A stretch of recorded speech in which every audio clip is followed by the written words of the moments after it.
پښتونخوا جنوبي ضلع ګرمې علاقې دي. چېرته چې ګرمي سخته وي خو د قدرت شان دی چې دلته هم د شیخ بدین په نامه یو ښایسته او یخ غریز مقام موجود دی.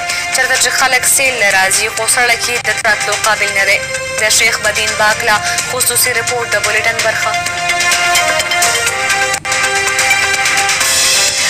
د خیبر پښتونخوا جنوبي اضلاع ګرمې علاقې دي. چېرته چې ګرمي سخته وي خو د قدرت شان دی چې دلته د شیخ بدین په نامه یو ښایسته او یخ غریز مقام دی. چېرته چې خلک سیل له راځي خو سړک یې تلو راتلو قابل نه دی.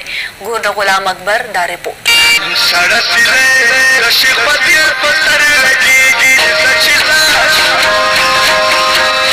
د صوبې خیبر پښتونخوا شمالي اضلاعو غوندې د جنوبي اضلاعو کې هم ښکلي مقاماتو کمي نشته.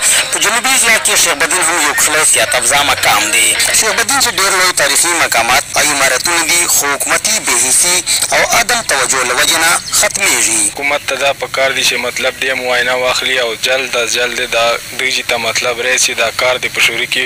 موږ حکومت نه دا مطالبه کوو KPK نه مرکز نه عمران خان نه چې دا روډ دې جلد از جلد جوړ سي. شیخ بدین ته په 1880 کې انګریزانو د سیاحتي مقام په طور ترقي ورکړې وه او دلته یې تاڼه، جیل، ډاک بنګله او افسرانو اوسېدا دپاره بنګلې هم جوړې کړې وې. د 1912 پورې انګریزانو ګرمۍ موسم مقام و او په ګرمۍ کې به یې افسرانو دلته عدالتونه او دفترونه لګوله. درخواست کوم چې دا علاقه د لږ کوټي پروموټ کړي. نو دا علاقه ناران غوندې کښلې ده، جاذبانډۍ غوندې کښلې ده، کومراډ غوندې کښلې ده. ښکارېږي چې دې ته لږ کې حکومت دومره چې چې توجه ورکړي. حکومت ته پکار دي چې دا لار دوباره بحال کړي، دا سړک جوړ کړي او سیلګرو راتلک دپاره لارې هوارې کړي چې دلته سیلګرو راتلک دوباره بحال شي. غلام اکبر مروت، شیخ بدین، لکي مروت.